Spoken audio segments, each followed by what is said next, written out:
Okay, so here is a continuation from my previous video and talk about a convex mirror. I thought that I just work it out directly so without take you additional time, so be shorter. If you have another object, let's call it B, and let's say the object distance now this time is a little bit shorter. Let's go to 1 centimeter, which is over here. So I do the same thing. So I just draw ray number 1, which is parallel to the optical axis. Once it reflect from mirror and go through the focal point on the back of the mirror, and then that's where we have ray number 3 is going to be parallel to the optical axis again. So that's what you get. And once it reflects, you see here, go through the ray number 3 should go through the focal point again, like this. Once it reflects, going through parallel, like that. So you always have OOFFOO like this, okay?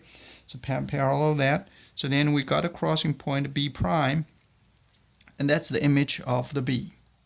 So here I wrote down a few equations, which is called a mirror equation, and we're going to discuss in class a little bit. So essentially, depending on the relative relationship between the focal length and optical distance, and this is the equation you can figure it out. So essentially what I do is both sides subtract this one, so you get 1 over d sub I equals 1f minus do. Now you see, whenever, if you have a situation 1 over f minus 1 over do larger than 0, then the image distance is going to be positive. But normally, if you have situation like this, let's say focal length is smaller than 0, that's convex mirror.